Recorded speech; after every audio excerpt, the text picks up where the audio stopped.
Ladies and gentlemen in the house, I want you to please join me with a clapping ovation as I welcome to the microphone a great son of the soil, Dr. Ikenna Unya, an associate professor in history, School of General Studies, University of Agriculture, in Abia State.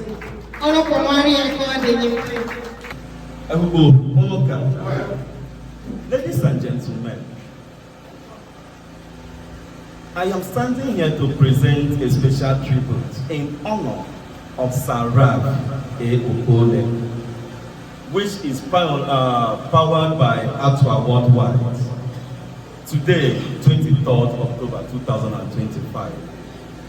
Distinguished ladies and gentlemen, we are gathered here with hearts full of pride and gratitude to reflect upon and celebrate life of our mentor, leader, brother, uncle, a teacher by excellence, an institute administrator, worthy director, a community leader, Sir Raphael Agbii Okole.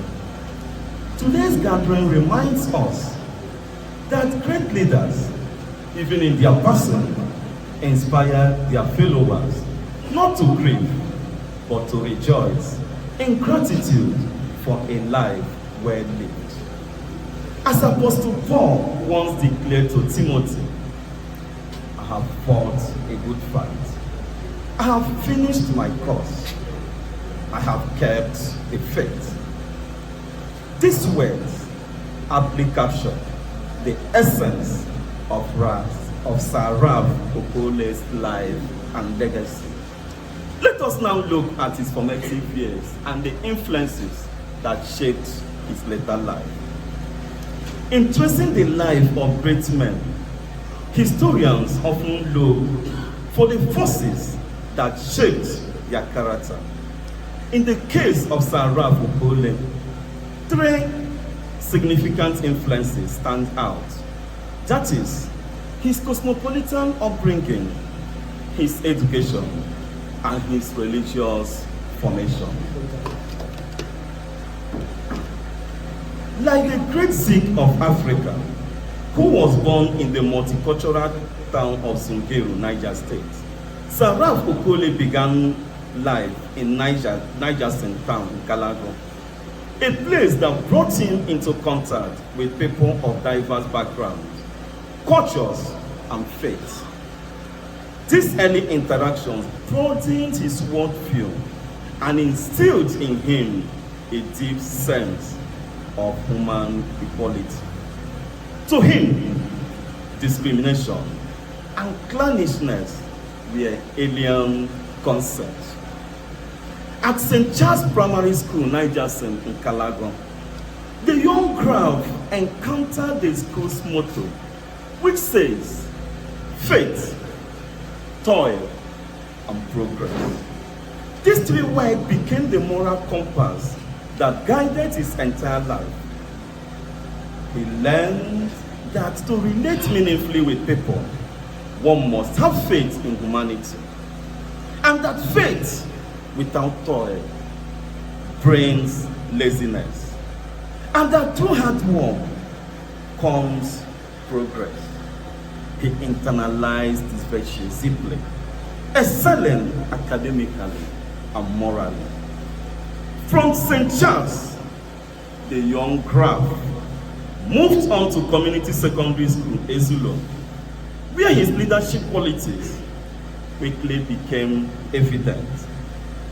As senior prefect, he led with humility and left an indelible mark that inspired generations who passed through Ezulo's gates. Later, as an undergraduate at the University of Nigeria, Nsukka, he was inspired by the institution's noble motto, which says to restore the dignity of man. This instilled in him a lifelong commitment to uplift the downtrodden and restore hope to those stripped of dignity. That decision, made as a young man, is why we are gathered here today, to celebrate and not to mourn. We are now going to look at his faith and service. Sir Raphael Okole's life perfectly aligns with the Duke of Wellington's counsel that if children are taught the three R's, the R's of reading, writing, and arithmetic, without the fourth, which is religion, the society will produce the fifth R, which is Ras Caldon. For Sir Ralph, faith, toil, and progress were inseparable from religion. His deep Catholic faith shaped his moral discipline and service to the church, culminating in his knighthood as the commander of the Knights of St. John International, where he stood as a true defender of the faith. Now let us look at his life, service, and leadership, and we identified 5. Number 1, let's look at his contributions to public service. Through the Ministry of Education, he served across Imo, Abia, and Ebonyi states, rising to the esteemed rank of a director. We look at his contribution in his community. He served his immediate community as president of Upa community, driving initiatives that strengthened unity and progress. We look at his contribution to church leadership. He held numerous roles in the Catholic Church, eventually serving as president, Knight of St. John's International, St. Mary's Catholic Church, Afikpo Town. Number 4, let us look at his institutional services. He sat on the boards of various organizations, both secular and religious. And finally, we look at his contributions to Afikpo Town Welfare Association. As national president 2004 to 2008, he provided transformational leadership to the entire Afikpo nation. Ladies and gentlemen, let us now at this juncture look at his leadership in ATWA. The things he did that is making most of us to stand here today to celebrate him. To be entrusted with the presidency of ATWA, the umbrella socio-cultural body of Afikpo people worldwide, is to be recognized as the leader of leaders. Sir Ralph's tenure brought visionary reforms and unity. According to pharmacist Victor Chukwu, a former ATWA President General, he said, Sir Raphael Okole was a great mentor to many of us. To him in particular, he was like Peter and Andrew, commissioned by the Lord Jesus Christ to become features of men. Similarly, Chief Honorable Sonny Okwo, the current ATWA PG, remarked that Sir Okole was a team player who insisted that the game must always be played by the rules. He had deep love for humanity and immense passion for Afikpo cause. He saw potentials in others and nurtured it. Sir Ralph's vision of leadership was never about self-interest, but about community service, seeing himself as a servant of the entire Afikpo nation. During his tenure as the ATWA President General, the following milestones were recorded. Number 1, rebirth of ATWA home branch, bringing in members of integrity and capacity. 2, Resolution of issues surrounding the defunct Afikpo commercial banks. Third, celebration of ATWA at 56, which led to the establishment of ATWA Hall of Fame, honoring 32 distinguished sons and daughters. 4, receipt of architectural design for the proposed ATWA Secretariat building. 5, strategic intervention in Port Harcourt branch crisis. 6, mediation in the Mpogoro Ehugbo misunderstanding. 7, 2 official visits to Governor Sam Elmo to lobby for development projects in Ehugbo. 8, presidential visit to Uke, Lagos, and Nsukka branches. 9, intervention against the proposed sale of the defunct cooperative bank property at Afikpo. And 10, sponsorship of the Ehugbo Jokwa radio program, 2 weekly slots by the ATWA home branch.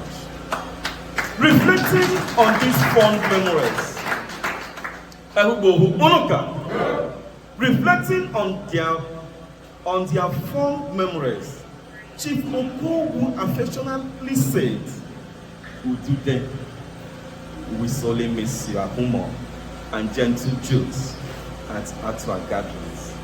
Again, Pharmacist Jubu added that in the near future, historians will need to undertake a serious study to quantify Sir Okole's immense contributions to both the Ehugbo community and the Catholic Church. We now look at the honors our dear beloved director, principal, senior prefect gathered while he was alive.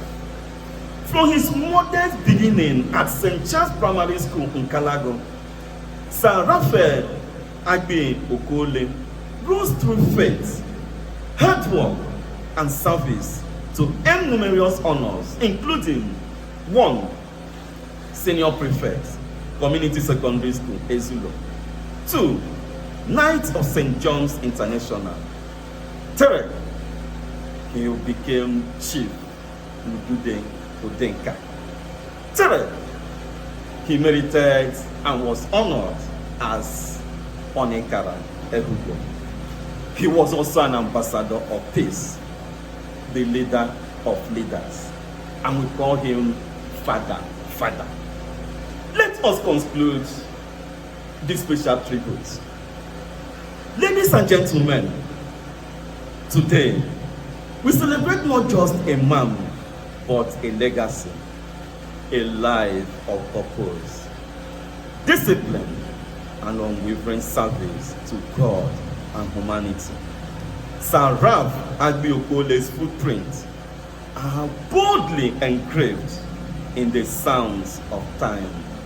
His journey from a humble boy in Calago to a towering leader in Ehugbo's socio-cultural and religious life remains a source of inspiration to all.